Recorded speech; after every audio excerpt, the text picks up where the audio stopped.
ஐக்கிய நாடுகளின் அமைதி காக்கும் படையினர் தெற்கு லெபனானில் உள்ளனர். இஸ்ரேல் அவர்களை நகருமாறு கேட்டுக்கொண்டாலும் மற்ற நாடுகளின் இராணுவங்களுக்கு இடையே தகவல் தொடர்பு இணைப்பை வழங்குவதாக ஐநா அமைதி காக்கும் தலைவர் வியாழக்கிழமை தெரிவித்தார். அமைதி காப்பாளர்கள் தங்களின் பாதுகாப்பு கவுன்சில் ஆணையை வெளிப்படையாக மிகவும் கடினமான சூழ்நிலையில் செயல்படுத்த தங்களால் முடிந்த அனைத்து முயற்சிகளையும் செய்கிறார்கள் என்று ஐநா அமைதி காக்கும் தலைவர் ஜீன் பேரி லாக்ரோய் செய்தியாளர்களிடம் கூறினார். UNIFIL எனப்படும் இந்த மிஷனானது லெபனான் இராணுவம் லெபனான் அரசை தவிர ஆயுதம் ஏந்திய பணியாளர்கள் இல்லாத பகுதியை பாதுகாப்புடன் வைத்திருக்க இந்த கவுன்சில் கட்டளையிட்டுள்ளது. இந்த மிஷன் தெற்கு லெபனானை திறம்பட கட்டுப்படுத்தும் என்று நம்புகிறேன் என்றார். UK பாராளுமன்றம் இந்த மாதம் இறப்பு உதவி சட்டத்தை பரிசீலிக்க உள்ளது. 9 ஆண்டுகளுக்கு பிறகு கடைசியாக அசிஸ்டட் டைனிங் பில் தோல்வியடைந்தது. மக்களின் கருத்து மாற்றத்திற்கு மத்தியில் எம்பிக்கள் தங்கள் மனசாட்சிப்படி வாக்களிக்க வேண்டும் என்று கேட்டுக்கொள்ளப்பட்டது. 9 ஆண்டுகளுக்கு பிறகு UK பாராளுமன்றம் உதவியினால் இறப்பதை சட்டப்பூர்வமாக்குவதற்கான முன்மொழியை பரிசீலிக்கும்.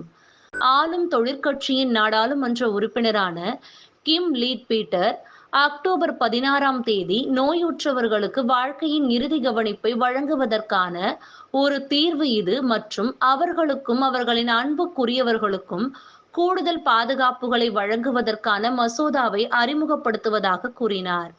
60 வருடங்களாக இந்த பிரச்சனையில் பிரிட்டிஷ் சட்டம் புதுப்பிக்கப்படவில்லை என்று லீட்பீட்டர் கூறினார். மக்கள் தங்கள் வாழ்வின் கடைசி மாதங்களில் நம்பிக்கை மற்றும் நிவாரணம் பெறுவது மிக முக்கியம். இந்த சட்டத்தில் மாற்றத்தை பாராளுமன்றம் இப்போது பரிசீலிக்க முடியும் என்று கூறினர். உக்ரைனிய கார் வெடிகுண்டு தாக்குதலில் ரஷ்ய ஆக்கிரமிப்பு ஜாபோரிஜியா அணுமின் நிலைய அதிகாரி ஒருவர் மறைந்தார். உக்ரைனின் இராணுவ புலனாய்வு அமைப்பான GER வெள்ளிக்கிழமை காலை கார் குண்டுவெடிப்பில் ஆண்ட்ரி கோரோக்டி கொல்லப்பட்டதாக கூறியது. அவரின் உடல் அணுசக்தி தளத்தில் பாதுகாப்பு தலைவர் அடையாளம் காட்டினார். பிரிட்டன் மொரீஷியஸுக்கு தொலைதூர இந்திய பெருங்கடல் தீவு கூட்டத்தின் இறையாண்மையை விட்டுக் கொடுப்பதாக கூறியது. ஆனால் அமெரிக்காவுடன் இணைந்து இராணுவ தளத்தை அங்கு பராமரிக்கப் போவதாக கூறியது. பிரிட்டிஷ் அரசாங்கம் பல தசாப்தங்களாக சாக்கோஸ் தீவுகளை முன்னாள் காலனியாக இருந்த மொரீஷியஸிடம் ஒப்படைக்க 50 ஆண்டுகளுக்கு மேலாக அழுத்தம் கொடுத்து வருகிறது.